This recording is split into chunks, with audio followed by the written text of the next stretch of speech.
The Newsday continues here on One News Now. I'm Sean Yao. Today, July 12, marks the 7th anniversary of the Hague ruling that favored Manila in the South China Sea route. In a statement, Foreign Affairs Secretary Enrique Manalo underscored the significance of the landmark decision, pointing out that the awards settled the issue of, quote, historic rights and maritime entitlements in the disputed waters. Meanwhile, the United States reaffirmed its support for Manila and urged Beijing to cease its, quote, routine harassment in the West Philippine Sea. For European member states, the ruling is legally binding and can be used as basis for a peaceful resolution. Australian Ambassador Hague is also rallying behind the Philippines. Australia has been a staunch supporter of the 2016 Arbitral Award. So even way back then, we understood the importance of the South China Sea, not just for the claimants, but for the international community.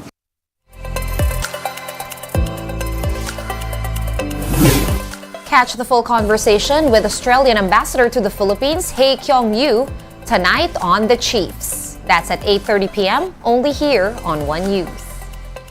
Meantime, the Philippine Air Force, or PAF, has defended the arrival of more U.S. aircraft in the Philippines. The PAF explained that the increased number of American planes is part of the ongoing military exercises between Manila and Washington, with the approval of the Foreign Affairs Department. Recall that Senator Amy Marcos questioned the arrival of numerous U.S. military aircraft, comparing these with the Chinese ships in the West Philippine Sea.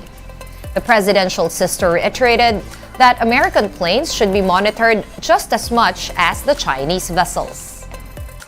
The increased presence of aircraft is due to their involvement in co-thunder exercises.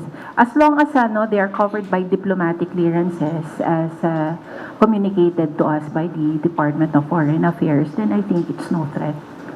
It went through the proper process. And in other news, President Bongbong Marcos will sign the Maharlika Investment Fund Bill on July 18, according to Senate President Mig Zubiri. Aside from the MIF, Marcos Jr. will also sign into law the fresh 2-year extension on estate tax amnesty. Recall that last week, the palace received the controversial Maharlika bill after it was approved by Zubiri and House Speaker Martin Romualdez. President Marcos vowed to scrutinize the Sovereign Wealth Fund as drafted and revised by both chambers of Congress. We have more stories coming your way after this quick break. Keep it here on One News.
You're back on One News Now. I'm Sean Yao.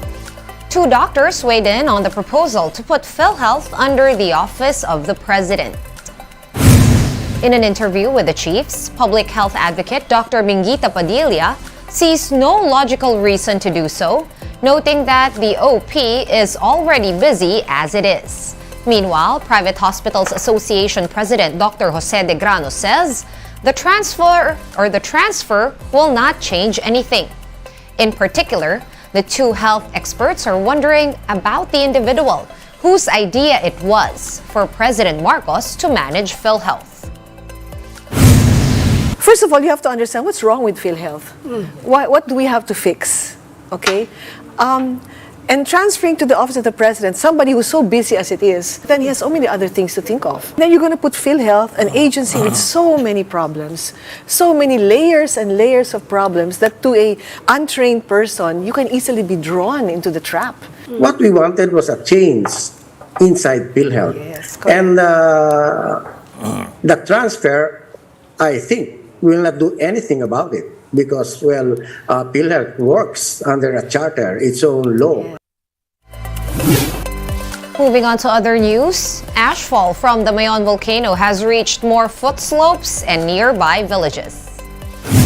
PhilHealth said the ashfall was observed in parts of Legazpi City, Daraga, and Kamalig in Albay. It was also earlier reported in parts of Tabaco and Ligao cities, as well as in the town of Ginobatan. Authorities are advising residents to stay indoors or wear appropriate face masks when outdoors. On Tuesday, over 500 rockfall events and 3 volcanic earthquakes were logged in the volcano. Mayon has been under alert level 3 or high unrest for over a month now. Let's take a quick look at today's other top stories.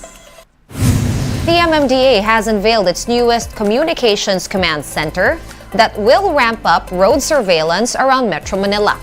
The command center, reportedly worth 300 million pesos, has technology that includes 400 closed-circuit TV cameras. 600 more CCTVs will be installed in the coming weeks. And here's a reminder that Maynilad's water service interruptions will begin tonight. Among the areas affected are Caloocan, Malabon, Manila, Valenzuela, Navotas, and Quezon City.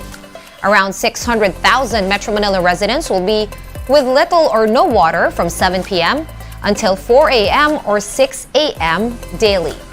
However, Maynilad said that the scheduled water interruptions could be shorter than expected. This is because the Ipo Dam, other augmentation projects, and treatment plants will be tapped to help with supply. And the first week of July was the hottest on record, according to the World Meteorological Organization. The WMO said that the highest average global temperature was logged in the week of July 4 to 7, peaking at almost 17.1 degrees Celsius. It added that July 7 was the hottest day ever recorded, with temperatures exceeding the previous all-time high on August 16 of 2016. Experts warn that planet Earth will experience more extreme temperatures due to the El Nino. One News Now will be back at 6 p.m. with the day's latest stories. I'm Sean Yao. We are One News.